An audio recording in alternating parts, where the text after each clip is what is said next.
As one examines the history of the Roman Catholic Church, the frequency of abominable practices and events seen leaves little doubt that she is not the fulfillment of God's salvation program on the earth. The level of wickedness produced by this false system negates such an idea. Once the evidence is assessed, it becomes obvious that she belongs to the kingdom of darkness. The following are some of the most evil atrocities committed by the Roman religion in history.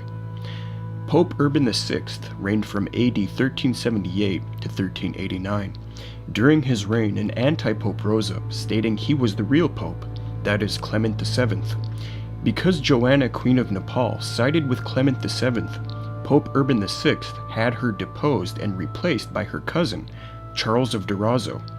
However, Charles of Durazzo and Pope Urban VI later had a falling out, resulting in Charles as well as some cardinals plotting against him.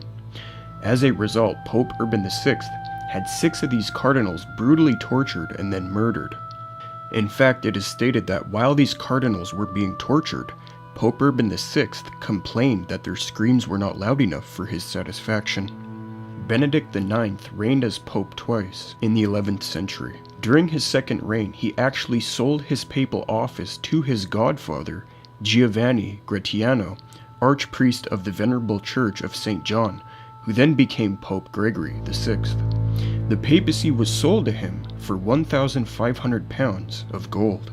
Alexander VI reigned as pope from AD 1492 to 1503.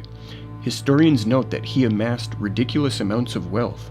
He fathered 7 children with different women, 2 of which were after he became pope. Historian Williston Walker notes that he was, quote, a man of unbridled immorality. His great concern was to advance his bastard children, especially his daughter, Lucrezia Borgia, by advantageous marriages, and his unscrupulous and murderous son, Cesare Borgia, by aiding him to carve a principality out of the Papal States. Philip Schaff explains an unthinkable event near the end of Alexander VI's life, quote, 2 years before Alexander VI's death, October 31st, 1501, an orgy took place in the Vatican by Caesar's appointment, whose obscenity the worst of the imperial revels could hardly have surpassed. 50 courtesans spent the night dancing with the servants and others present, first with their clothes on and then nude, the Pope and Lucretia looking on. The women, still naked and going on their hands and feet, picked up chestnuts thrown on the ground and then received prizes of cloaks, caps, and other articles. E.R. Chamberlain likewise confirms, quote, the Vatican has been the scene of scandalous enough behavior. Now the court became actively criminal, curiously, deliberately perverted. 50 Roman harlots coupled with 50 palace servants for prizes presented by Alexander, unquote. It's interesting to note that this is the Pope who canonized, that is, made saint, one of Rome's favorite saints, Anselm of Canterbury. The next atrocity concerns forgeries Rome created in order to deceive people to believe in papal primacy and Roman supremacy. The first is called the Donation of Constantine. This document was forged in the 8th to 9th century by Rome. In it, the Emperor Constantine, who reigned during the papal reign of Pope Sylvester I, AD 314 to 345, is represented as conferring on Pope Sylvester I and Rome certain prerogatives and honors which 8th to 5th century Roman Catholicism would point to as evidence for the historicity of her papal doctrine and policy. In it, Emperor Constantine gives to Pope Sylvester I primacy over the church patriarchs of the world and dominion over Rome and the Western states. The document was proven to be false in the 15th century. It was not a letter from Emperor Constantine, it was created by Rome. Another similar example is known as the Pseudo-Isidorian Decretals, which were produced in the 9th century by Catholic scholars. They were a set of documents forged in the name of the late Isidore of Seville, the 6th and 7th century Archbishop of Seville. These documents, according to Schaff, quote, gave legal expression to the popular opinion of the papacy, raised and strengthened its power more than any other agency.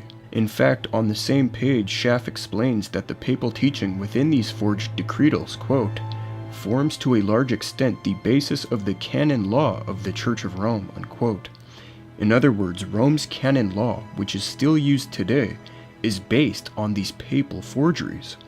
John XII reigned as Pope from AD 955 to 964. He was one of the most immoral popes of history and engaged in things one would expect a Satanist to engage in. Historian Philip Schaff notes, John XII disgraced the tiara for 8 years. He was one of the most immoral and wicked popes, ranking with Benedict IX, John the 23rd, and Alexander VI. He was charged by a Roman synod, no one contradicting, with almost every crime of which depraved human nature is capable, and deposed as a monster of iniquity. Schaff lists the following charges of the synod against John XII.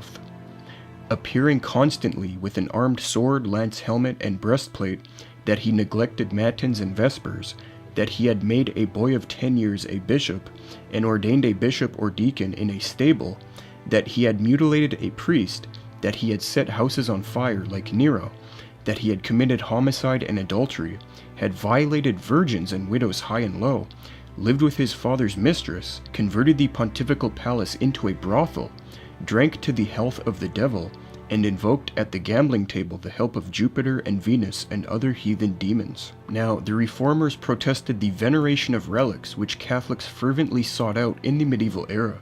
It was affirmed that veneration of these fake relics would shorten a person's time in purgatory. Explaining some of these is Eleanor Herman, quote, "The body parts of the saints were called first-class relics. Some Italian churches boasted magnificent first-class items, drops of Virgin Mary's breast milk, the foreskin of Jesus' penis, and his umbilical cord. Other churches offered second-class relics, articles that had been intimately connected with the holy person during his or her life. One Roman church exposed Jesus' cradle from the manger, and another the marble pedestal on which Pontius Pilate had had him flogged. This outraged regenerated Bible believers such as Luther and Calvin. In his work, The Theology of John Calvin, Charles Party highlights some of Calvin's recollections of these absurd relics, quote, "In a rare reference to his childhood, Calvin expresses the outrage of a small boy, observing the poor ignorant women of his parish, unable to distinguish between the figures of saints, murderers, and demons, adoring all alike with garlands. As an adult, Calvin notes that among the amazing things an account of relics would reveal is that every apostle had more than 4 bodies, and every saint 2 or 3. Equally amazing, anatomically, is the display of the foreskin of Jesus at 3 churches, one in Chirac, one in Rome, and a third in Hildesheim. Again, although only one man carried the cross, if all the pieces were assembled in the same place, one could build a ship. Among the credulous, goat droppings are taken for the beads of the Virgin Mary." Calvin recognizes that since the body of the Virgin Mary is not on earth, no bones can be produced, but the compensation is her breast milk.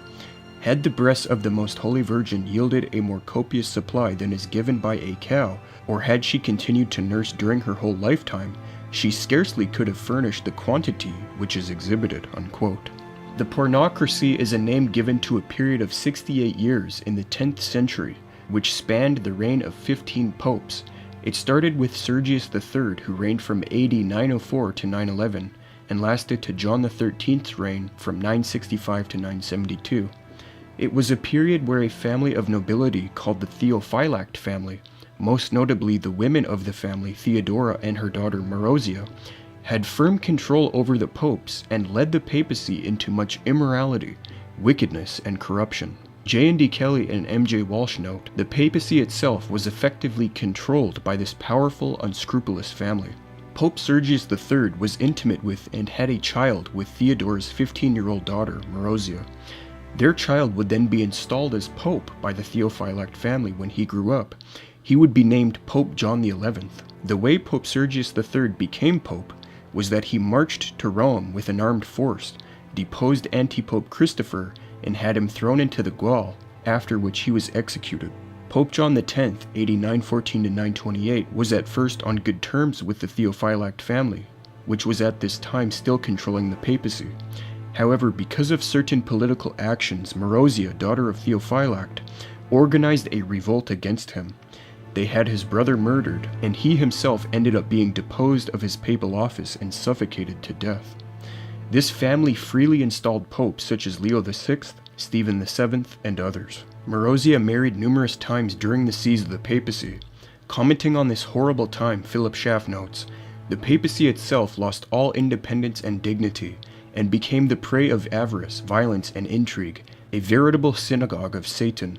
It was dragged through the quagmire of the darkest crimes, and would have perished in utter disgrace had not Providence saved it for better times. Pope followed pope in rapid succession, and most of them ended their career in deposition, prison, and murder.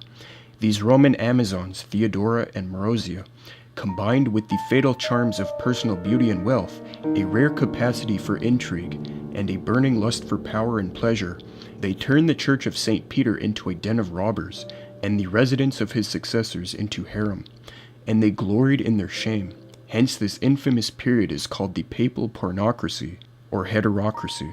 Pope Stephen VI reigned as pope from AD 896 to 897. He was consecrated as Bishop of Anagni by previous Pope Formosus, who reigned from AD 891 to 896. However, Stephen VI turned his back on Formosus.